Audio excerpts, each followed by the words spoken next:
Bismillahirrahmanirrahim. Assalamualaikum warahmatullahi wabarakatuh. Alhamdulillah.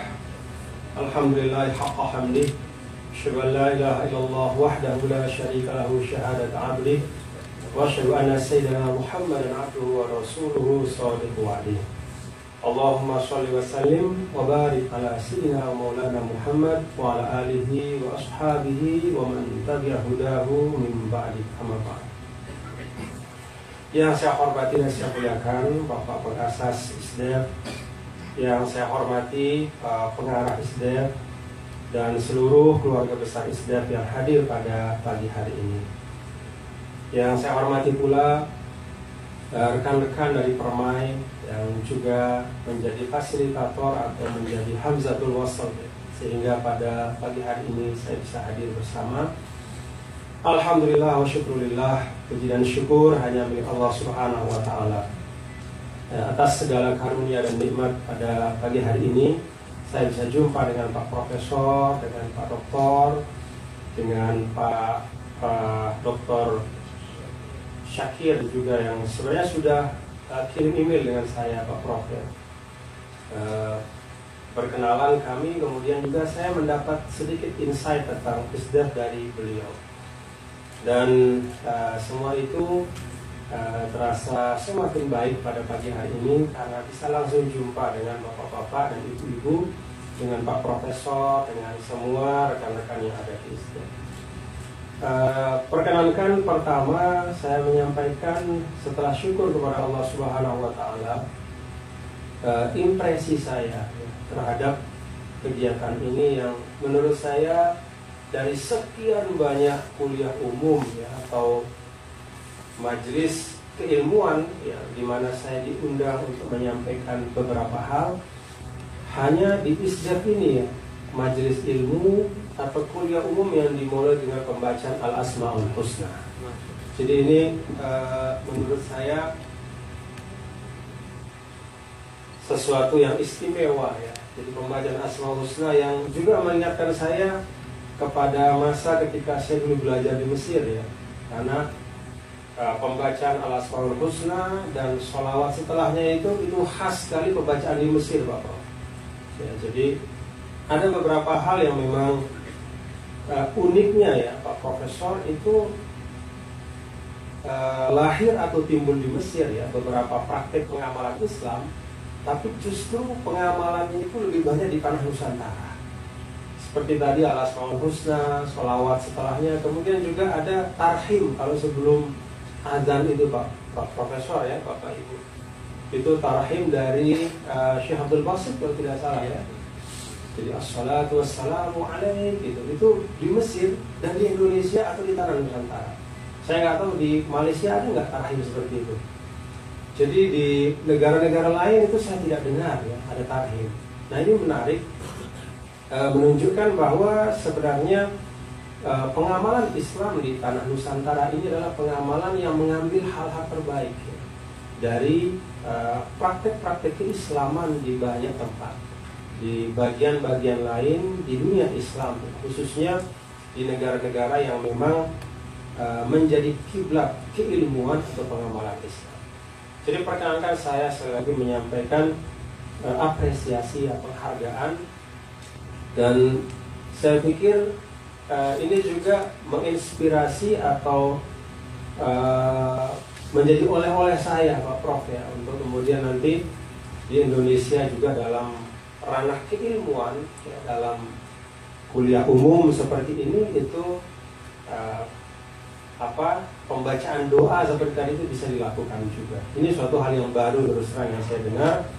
Ada Al-Asmaul Husna dan ada sholawat yang biasanya kalau di Indonesia itu terbatas di dalam praktek di pondok pesantren ya. Tapi di sini dalam institusi keilmuan yang prestisius seperti ISDEF itu ternyata diamalkan. Jadi apresiasi saya, dan itu menunjukkan insya Allah bahwa ISDEF seperti yang disampaikan oleh Pak Pengarah tadi itu bekerja untuk menunjukkan mahasinul Islam.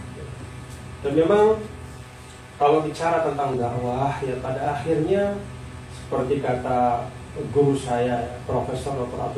Abdul Ghafur Mustafa, itu beliau salah satu dari profesor tafsir ketika saya dulu sedang master pada waktu itu. Beliau menyampaikan syuf ya zain, itu bahasa Mesirnya. Saya sering panggil zain ya, syuf ya zain, dakwah wa izhar hasil Islam. Jadi kamu harus tahu ya zain, bahwa esensi dari dakwah itu adalah menunjukkan atau menghadirkan keindahan-keindahan Islam. Nah, ini yang melekat dalam pikiran saya. Jadi ketika kita bekerja dalam ranah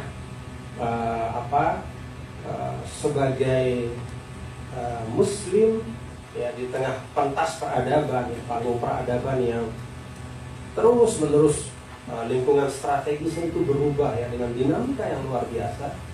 Tantangannya adalah tetap ya, bahwa bagaimana kita berusaha sekuat mungkin untuk izharu mahasin Islam, menghadirkan keindahan-keindahan Islam.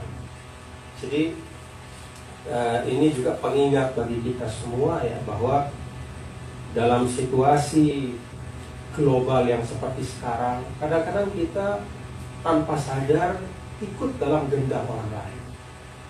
Ketika orang lain misalnya menyuarakan seruan-seruan kebencian ya, hate speech ya, kadang-kadang kita terdorong ya, tanpa sadar dalam posisi kita sebagai umat Islam untuk merespon itu dengan hal yang sama. Jadi ketika orang menyampaikan hate speech, lalu kita respon dengan hate speech.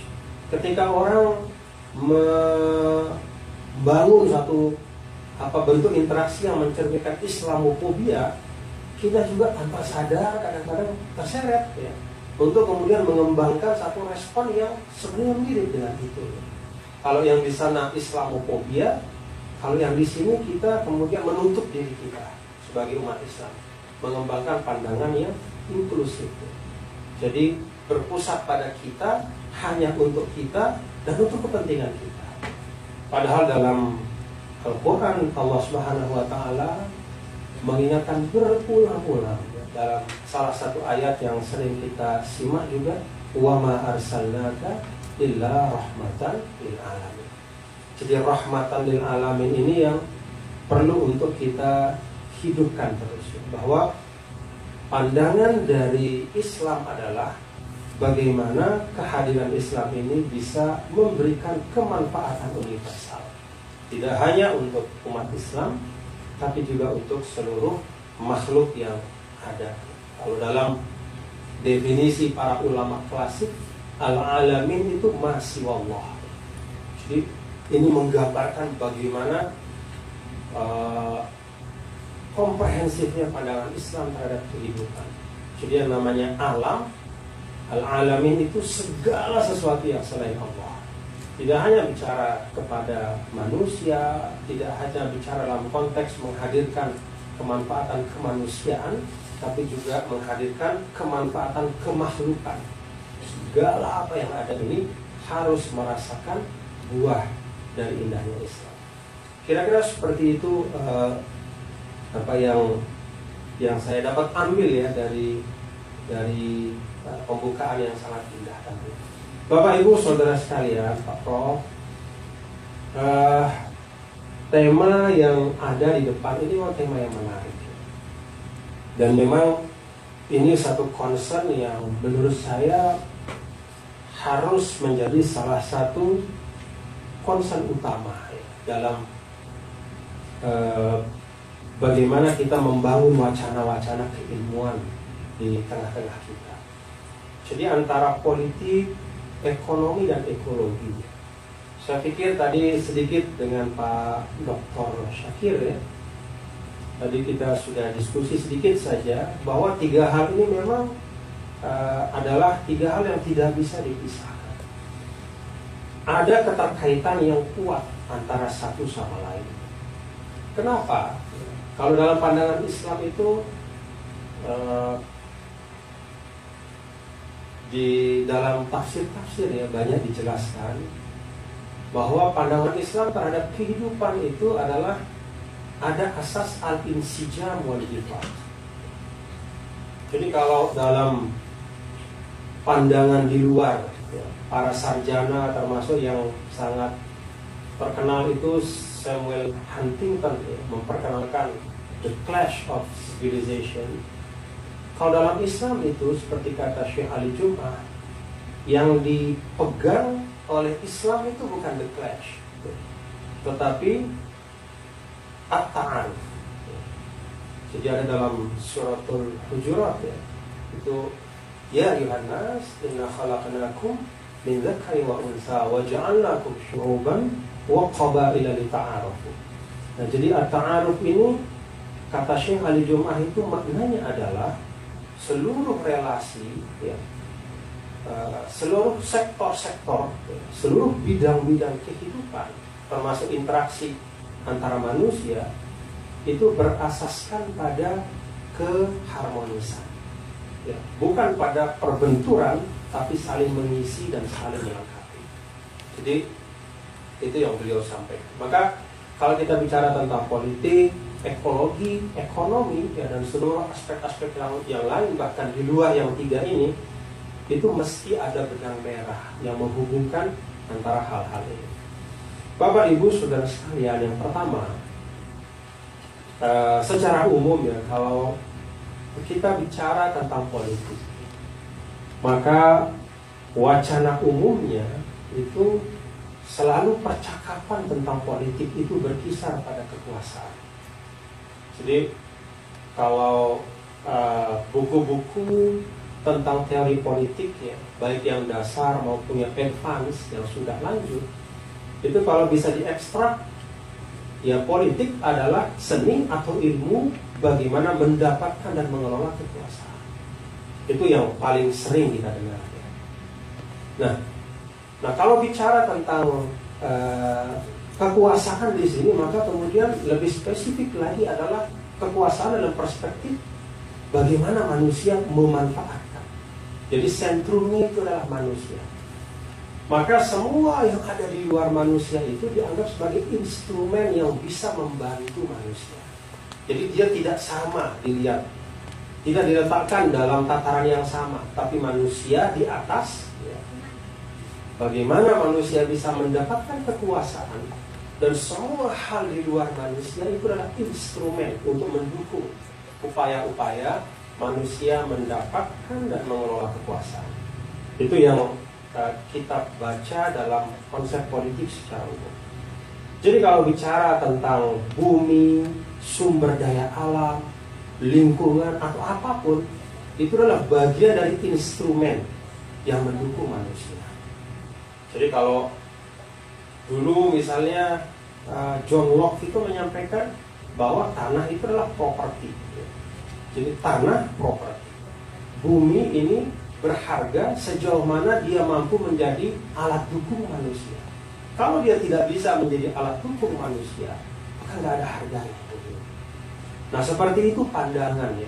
Kalau kita bicara tentang politik, maka sentrumnya adalah manusia, dan bagaimana semua yang ada ini bisa kemudian diletakkan di bawah dominasi, ya, atau pengelolaan manusia dan dimanfaatkan oleh manusia sesuai dengan keinginan manusia. Nah, dari sini kemudian kalau kemudian setelah politik itu bicara tentang ekonomi, maka tetap diletakkan atau ditautkan kepada konsep awal tadi, bahwa semua yang ada ini adalah instrumen untuk mendukung manusia. Di Barat seperti itu, ya. Kalau kita baca misalnya juga Adam Smith di The Wealth of Nations, jadi seperti itu. Jadi kajian-kajian tentang bagaimana membangun ekonomi yang kuat, ya, bagaimana membangun pertumbuhan yang baik, itu selalu meletakkan semua sumber daya alam sebagai instrumen. Tidak diletakkan equal, ya, sejajar dengan manusia. Dia tidak memiliki independensinya, tapi dia dependen terhadap kepentingan manusia. Nah, jadi ini kira-kira pandangan asas, ya, ketika bicara tentang teori-teori ekonomi klasik, kemudian termasuk juga ekonomi politik, ya. Dan bahkan bukan hanya di Barat, ya Bapak Ibu, kalau kita tarik juga ke belakang sekali, Misalnya kalau di kita di Indonesia itu ada negara Kertagama, ya. Satu kitab yang mencerminkan kearifan yang berkembang pada masa itu. Nah, di dalam negara Kertagama itu juga ada pembahasan tentang lingkungan atau alam. Ada pembahasan tentang hutan, tentang alam yang ada di sekitar. Tapi tetap saja semua pembahasan itu adalah dalam kerangka keseluruhan yang ada ini merupakan alat untuk mendukung kehidupan manusia. Jadi pandangan politik, ekonomi politik itu selalu sentrumnya adalah kepada kepentingan manusia. Yang lain itu adalah, kalau bisa kita katakan, subordinasi dari kepentingan manusia. Dia berada di bawah kepentingan manusia. Semua makhluk selain manusia. Nah, kemudian kalau kita simak bapak-bapak dan ibu-ibu sekalian, pendekatan atau pandangan seperti ini kemudian melahirkan banyak masalah. Betul bahwa kemudian dengan pendekatan ini ada pertumbuhan. Ya, kalau kita catat misalnya dalam tulisan-tulisan para ahli itu, pertumbuhan ekonomi di dunia ini luar biasa. Di seluruh sudut dunia ini ada pertumbuhan. Akumulasi kekayaan yang dikumpulkan oleh manusia itu dengan prinsip politik dan ekonomi politik seperti tadi, itu memang menghasilkan kekayaan. Ada kenyamanan hidup kita, ada kendaraan-kendaraan, alat-alat transportasi, ada kualitas akomodasi, ada kenyamanan hidup yang memang bisa dihadirkan oleh pendekatan itu. Kalau dulu bapak-bapak ibu, kita baca misalnya di dalam Tarikhul Khulafa, ya, di dalam sejarah para khalifah, ya, kekhalifahan yang dulu. Misalnya bahkan kekhalifahan yang terakhir itu Al-Khilafah Al-Utsmaniyah. Kalau kita baca bapak ibu, siapa sih yang bisa menikmati air panas pada waktu itu misalnya? Hanya raja dan orang-orang elit, ya. Ada namanya hammam, ya. Hammam itu tempat pemandian air panas. Gak bisa rakyat biasa. Tapi sekarang dengan pendekatan ekonomi politik yang ada, dengan mengeksploitasi sumber daya, dengan menggunakan penyelidikan atau riset yang dahsyat, di setiap rumah kita, asal kita punya uang, kita bisa menikmati air panas. Kita mau mandi air panas 24 jam juga bisa. Yang penting ada water heater itu. Jadi nyaman betul hidup kita sekarang, jauh dibandingkan orang tua kita dulu. Kalau dulu cerita Isra Mi'raj misalnya, Rasulullah SAW digambarkan salah satu yang membuat orang-orang masa itu tidak menerima kisah Isra Mi'raj itu. Peristiwa itu adalah karena mereka tidak bisa membayangkan bagaimana Rasul berangkat dari Masjidil Haram ke Masjidil Aqsa hanya sekejap, hanya beberapa saat. Karena mereka punya gambaran, satu-satunya gambaran bahwa alat transportasi paling cepat itu namanya onta atau kuda. Dan dari satu titik Masjidil Haram ke Masjidil Aqsa itu butuh sekian bulan untuk ditempuh. Kok tiba-tiba Muhammad SAW datang dengan kisah atau peristiwa, saya bisa ke situ dalam waktu yang sangat singkat, gak tergambar. Tapi sekarang Bapak Ibu, sekarang walaupun tidak persis sama seperti itu, tapi dengan kemajuan teknologi dan ilmu pengetahuan, saya kemarin pagi jam 7 berangkat dari Lombok, transit di Kuala Lumpur, lalu siang hari sudah sampai di Penang. Padahal jaraknya itu ribuan kilometer. Nah, ini satu ilustrasi bahwa memang betul, memang benar, ya, empirically, ya, secara faktual, semua pendekatan politik, kemudian konsep ekonomi, yang paling utama developmentalism, ya, bahwa yang paling penting tumbuh, yang paling penting akumulasi aset, yang paling penting kekayaan meningkat. Benar, ya, bahwa konsep-konsep itu telah menghadirkan kenyamanan, telah menghadirkan ruang-ruang kita untuk bisa hidup dengan lebih menikmati kehidupan. Benar. Nah, tetapi pada sisi yang lain, pada saat yang bersamaan, Kalau kita ilustrasikan seperti ada laut, ya. Di atas laut atau di daratan itu ada suatu gerak, ya. Itulah pertumbuhan, kemudian kemajuan dan kenyamanan segala macam. Tapi di bawah permukaan itu ada satu proses juga yang terjadi. Apa proses yang terjadi itu? Proses yang terjadi itu yang sering kita sebut sebagai menurunnya daya dukung lingkungan. Jadi di mana-mana deforestasi, ya, hutan semakin gundul. Kenapa? Kita butuh kayu. Dan menebang jauh lebih cepat dibanding menanam dulu. Butuh kita itu needs. Ya. Kebutuhan manusia itu seringkali kemudian dikonsep sebagai sesuatu yang harus segera. Maka upaya-upaya yang membutuhkan waktu itu tidak populer. Apalagi kalau kita bicara kecepatan dan percepatan. Jadi konsep-konsep pembangunan yang ada itu selalu kecepatan bahkan percepatan. Kalau bisa sekarang, kenapa tunggu besok? Kalau bisa nikmati hari ini, kenapa mesti tunggu satu generasi? Nah, pendekatan seperti ini kemudian menyebabkan daya dukung lingkungan kita menurun. Banyak terjadi pencemaran lingkungan, banyak terjadi penurunan kualitas lingkungan di mana-mana. Nah, pangkalnya Bapak-bapak Ibu, kalau menurut saya, salah satunya adalah karena konsep tentang politik dan konsep tentang ekonomi yang memang menitik beratkan hanya pada kepentingan manusia dan meletakkan seluruh apa-apa selain manusia itu hanya sebagai instrumen untuk menopang. Jadi manusia di puncak, yang lain itu hanya penopang saja. Nah, lalu kemudian tumbuhlah kesadaran. Ini saya bicara di luar konsep Islam, ya. Masih saya bicara dalam konteks yang memang berkembang wacana-wacana di tengah masyarakat dunia, termasuk di masyarakat akademik. Lalu kemudian muncul perspektif baru. Ya. Kalau pertama ekonomi, pokoknya dapat duit, pokoknya bisa makmur, sejahtera, nyaman. Lalu politik itu juga adalah politik yang sentrumnya adalah kekuasaan, dominasi, kepentingan manusia saja. Lalu kemudian tumbuhlah kesadaran baru. Nah, kesadaran baru ini kalau bisa disebut, ya, secara sederhana itulah kesadaran ekologis. Kesadaran ekologis ini sebenarnya Bapak Ibu bukan kesadaran yang tiba-tiba, tapi memang sudah cukup lama dikaji.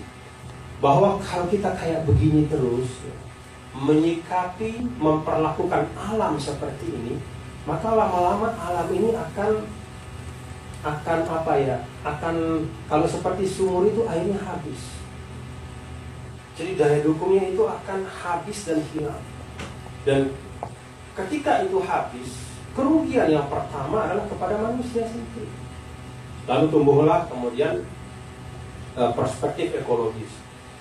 Saya pernah baca Bapak Ibu, ini cukup lama ya, tulisan dari Bapak Profesor Sumitro Joyohadikusumo, bapaknya Pak Prabowo. Ya. Beliau itu adalah salah satu dari begawan ekonomi Indonesia. Jadi dulu pada masa Orde Baru itu begawan ekonomi Indonesia itu ada Pak Sumitro, ada Pak Wijoyo Nisisastro, ada Pak saya lupa ya, ada 3 atau 4 orang. Salah satunya Pak Sumitro. Nah, Pak Sumitro dalam salah satu tulisan itu mengungkap, ya, menyajikan hasil penelitian dari ahli-ahli MIT, ya, Massachusetts Institute of Technology.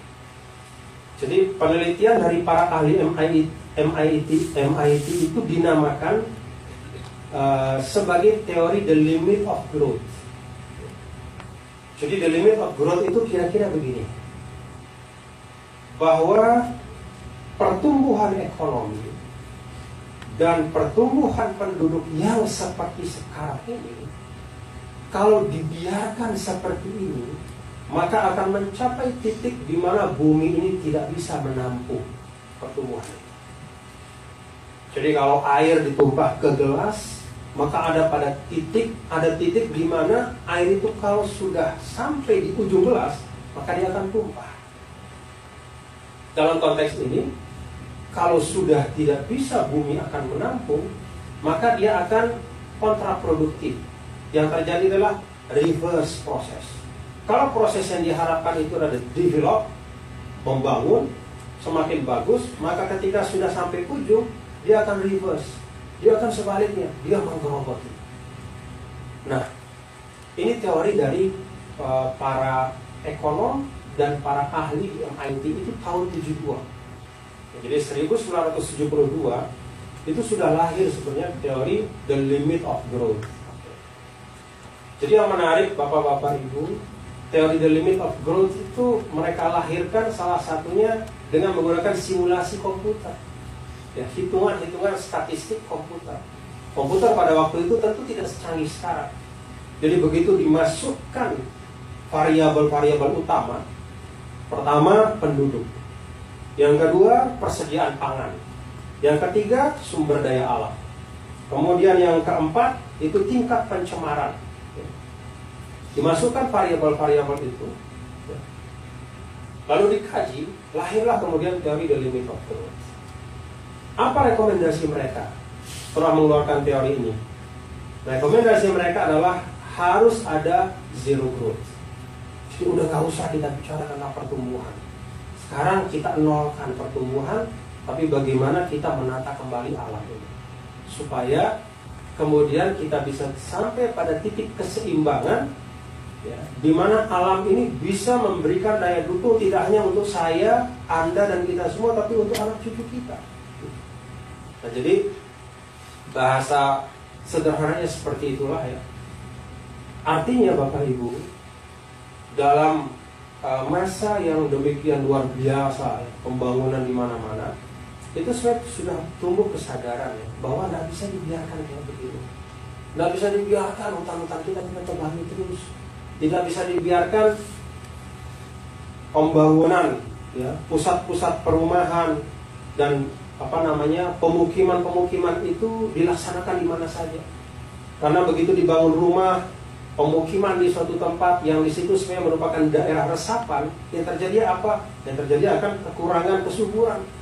Kekurangan kesuburan itu artinya apa? Kekurangan sumber daya pangan. Kekurangan sumber daya pangan itu artinya apa? Krisis pangan, dan itu akan menimbulkan kemiskinan. Jadi niat kita mau membangun, meluaskan ekonomi, tapi ujungnya bisa kemiskinan. Ujungnya bisa kesengsaraan. Nah, inilah kemudian salah satu yang menggambarkan bahwa memang boleh dilepaskan antara politik, ekonomi dengan ekologi. Bahwa harus ada pandangan yang komprehensif. Karena kalau tidak, maka pada satu titik tertentu, dan bahayanya titik itu adalah apabila itu adalah point of no return. Point of no return itu kita mau perbaiki tapi udah nggak bisa. Itu yang paling bahaya. Jadi sebelum sampai pada point of no return, mari kita konsep ulang. Nah, Bapak Ibu Saudara sekalian, ketika bicara tentang konsep ulang, kita perlu menengok tentang bagaimana Islam berbicara tentang konsep-konsep ini. Bagaimana Islam bicara tentang politik? Apakah politik itu adalah sebatas seni dan ilmu untuk mendapatkan dan mengelola kekuasaan? Ataukah ada yang lebih dari itu? Nah, kalau kita baca dalam karya-karya para ulama, itu kan banyak sekali penjelasannya. Sebenarnya menunjukkan bahwa politik dalam Islam itu jauh lebih esensial, jauh lebih subtil, dia jauh lebih berisi daripada konsep politik yang banyak dipahami sebagai seni atau ilmu mendapatkan kekuasaan. Dalam Islam, politik itu kalau kata sebagian ulama adalah makana fi'lan yakunu ma'ahu an-nas aqraba ila shalah wa ab'ada 'anil fasad. Politik itu adalah segala macam aktivitas di mana manusia dengannya itu bisa lebih dekat kepada kebaikan dan lebih jauh atau lebih jauh dari segala macam kerusakan. Jadi aqraba ila salah, dia menjadi dekat kepada yang baik. Kalau kita bicara yang baik itu kan tangible dan intangible. Tangible-nya itu ya lahiriah, fisik ya. Dunia ini semakin makmur, tanah makin subur, kemudian juga sekolah-sekolah dibangun dengan baik, pendidikan, kesehatan. Apa yang intangible? Intangible meaning values. Ada nilai-nilai yang juga berkembang dengan baik. Di situ ada nilai keadilan, kesejahteraan, kemaslahatan. Jadi politik tidak lepas ya, dari aspek bagaimana menghadirkan kebaikan. Menghadirkan kebaikan. Dan kalau konsep kita letakkan dalam kerangka pemahaman ini, maka politik itu adalah juz'un minad dakwah. Dia adalah bagian dari dakwah. Nah, karena itu kepada ISDEF dan kepada kita semua, kita jangan terseret kepada pemahaman bahwa politik itu kotor. Politik itu tidak kotor dalam konsep Islam. Kecuali kalau kita pahami politik seperti tadi, konsep yang sekular, ya. How to get power, how to exercise power. Kalau memang hanya itu ya memang tidak baik. Tapi kalau kita bicara politik dalam konsep Islam, maka fi'lan yakunu ma'ahu an-nas aqraba ila salat wa ab'ada 'anil fasad, maka politik itu sebenarnya sangat mulia. Saya sering mengilustrasikan bahwa politik itu seperti wi'ah, dia seperti wadah. Kalau kita bicara tentang wadah, maka it depends on apa yang kita isikan dalam wadah itu. Kalau kita isikan air zam-zam, ya wadah itu jadi wadah yang mulia. Tapi kalau kita isi dengan lumpur, apalagi racun, ya itu menjadi wadah yang tidak ada kebaikannya. Jadi politik dalam konsep Islam itu diletakkan oleh para ulama dalam bagian yang tidak terpisahkan dari konsep dakwah secara keseluruhan. Kehidupan adalah dakwah, dan dakwah itu adalah menghadirkan kebaikan. Jadi Bapak Ibu Saudara sekalian, ini satu hal yang yang beda memang ya. Kalau kita bicara tentang konsep Islam ya dihadapkan dengan konsep sekular. Tadi misalnya saya juga sudah menyinggung di awal ya, bagaimana the world view ya, pandangan dunia. Kalau di luar itu pandangan dunia adalah benturan, di luar itu pandangan dunia adalah pertikaian, di luar itu pandangan dunia bahkan bagi sebagian orang jalan untuk melakukan perubahan radikal melalui perang misalnya. Itu banyak diterima konsep itu. Tapi kalau Islam tidak.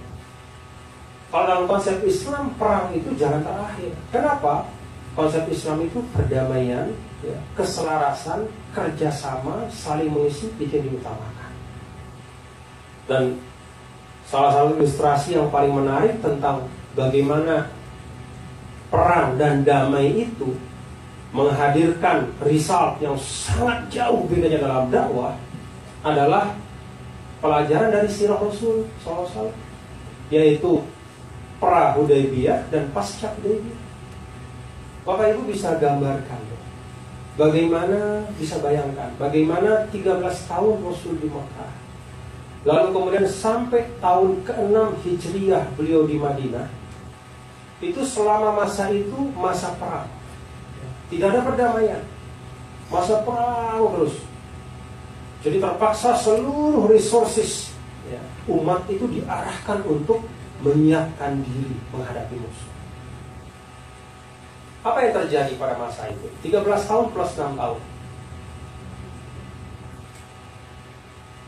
Yang bersama Rasul ya, diceritakan dalam sirah ketika Hudaybiyah itu, yang bersama Rasul berangkat untuk umroh ke Mekah itu 1.400 orang.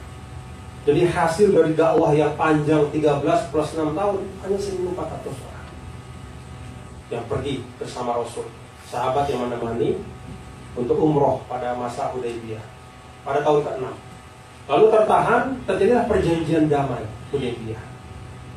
Bapak Ibu bisa bayangkan, 1,5 tahun setelah Hudaybiyah, pada tahun ke-8 ketika Rasul pergi ke Mekah bersama sahabat, ada berapa sahabat yang bersama Rasul? Ada 10.000. Jadi 13 plus 6 tahun, 19 tahun menghasilkan 1.400. Tapi dalam 1,5 tahun, dari tahun ke-6 sampai tahun ke-8, itu kira-kira 1,5 tahun kalau hitungan persisnya, dari 1.400 itu berkembang menjadi 10.000. Kenapa bisa berkembang luar biasa? Karena dalam 19 tahun itu keadaan perang, dan yang 1,5 tahun itu adalah keadaan damai. Jadi kalau dalam bahasa yang lugas, Bapak Ibu, tidak ada tanah yang lebih subur bagi pertumbuhan Islam selain perdamaian. Tidak ada tanah yang lebih subur bagi tersemainya nilai-nilai Islam selain suasana yang aman dan damai. Dan untuk itu Rasul menempuh apapun yang dibutuhkan.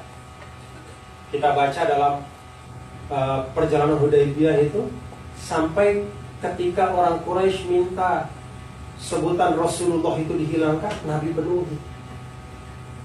Sampai ketika ada butir perjanjian yang secara eksplisit menguntungkan Quraisy dan merugikan umat Islam, Nabi terima. Apa itu? Kan ada di perjanjian Hudaybiyah itu, kalau ada orang Mekah yang pergi ke Madinah masuk Islam, wajib Rasul kembalikan ke Mekah. Tapi kalau ada orang Madinah yang kembali ke Mekah dan keluar dari Islam, maka tidak perlu dikembalikan. Itu kan merugikan. Kalau secara sederhana dilihat ya, kalau orang Quraisy misalnya masuk Islam pergi ke Madinah, dia harus dibalikin. Lah kalau dia dikembalikan kan dia bisa menerima penganiayaan, dia bisa disiksa, bahkan nyawanya terancam. Sebaliknya kalau ada orang Madinah atau sahabat muhajirin yang misalnya kembali ke Mekah dan keluar dari Islam, maka dia tidak wajib dikembalikan. Kalau dihitung dari hitungan kalau ekonomi itu cost benefit ya Pak Prof ya, untung rugi, ini rugi. Tapi Nabi approve, Nabi setuju. Kenapa? Karena tujuan yang dicapai jauh lebih besar. Bagaimana supaya ada keadaan damai? Bagaimana supaya masyarakat Madinah itu diakui sebagai satu entitas? Jadi dengan perjanjian itu maka setara, ya, diakui sebagai satu negara. Nah setelah Hudaybiyah itulah kemudian Rasul mengirim utusan-utusan ke seluruh negara-negara yang besar pada waktu itu, ke Persia, ke Romawi, ke Mesir, ke Yaman, kemana-mana, sebagai satu negara. Rasul mengirim surat sebagai kepala negara. Artinya apa Bapak Ibu? Jadi perjanjian Hudaybiyah itu adalah milestone ya. Ketika situasi menjadi damai, maka kemudian pesan-pesan Islam itu dapat disebarkan ke seluruh dunia. Dan saya pikir itu penting ya untuk kita ingat selalu dalam konteks keadaan sekarang yang memang tensi tinggi ya, bahwa kita kadang-kadang terdorong untuk mengeluarkan retorika-retorika yang juga membalas ya retorika orang, tapi justru itu sebenarnya tidak banyak manfaatnya untuk dakwah atau untuk kemajuan umat. Nah Bapak Ibu saudara sekalian, kalau dalam konteks politik ya seperti itu konsep Islam. Ekonomi juga seperti itu. Dan ketika bicara tentang ekologi, sebenarnya ada hal yang dalam Islam itu memang beda diametral. Kalau di dalam konsep politik ekonomi di luar sekular, itu kepentingan manusia itu adalah segala-galanya. Yang lain itu adalah instrumen untuk mencapai itu.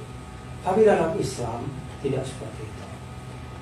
Dalam Islam Pertama, Bapak Ibu, prinsip interaksi manusia dengan lingkungan, bahkan dengan makhluk yang lain, apa yang ada di sekitar kita, itu relasinya adalah relasi apresiatif, di atas eksploitatif.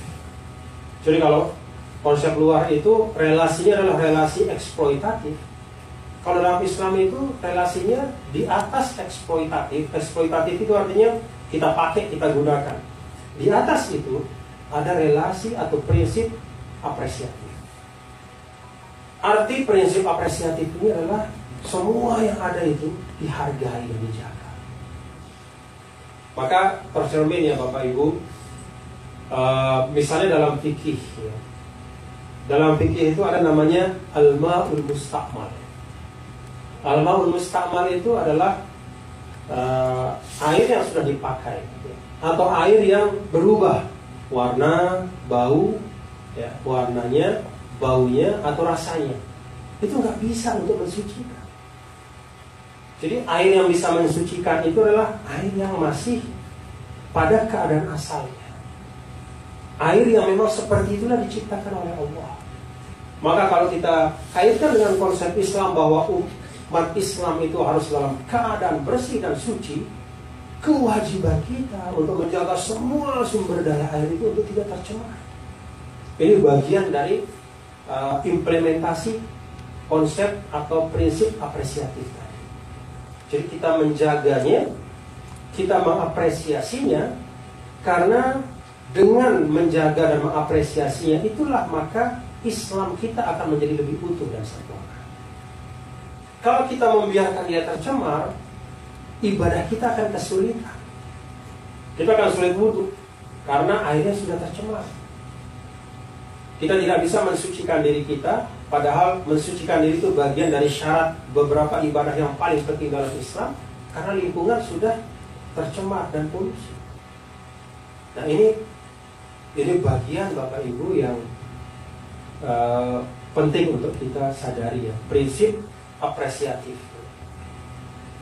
Nah, dalam konteks ini ada satu ayat yang menurut saya perlu kita diskusikan pemahamannya.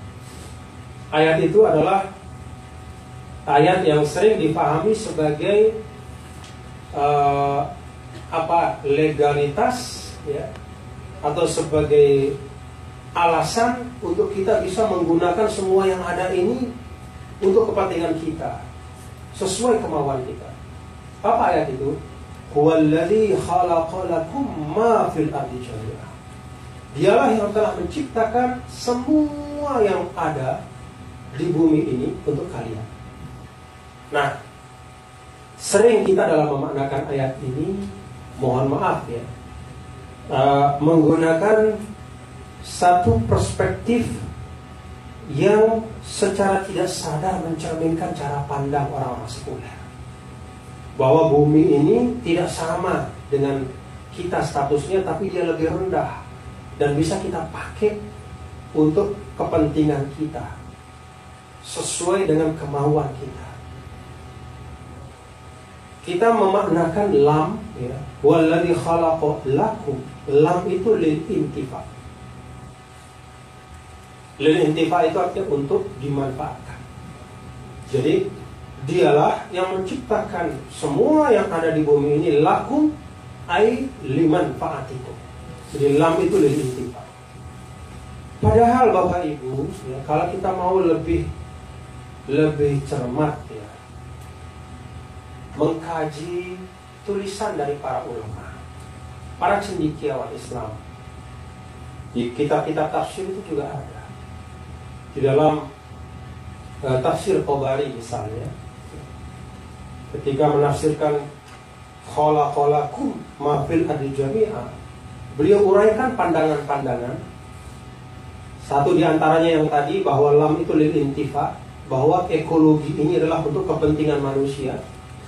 Tapi ada hal tafsiran lain yang beliau kuatkan dan yang beliau anggap paling cocok dengan konteks ayat itu. Apa tafsiran itu?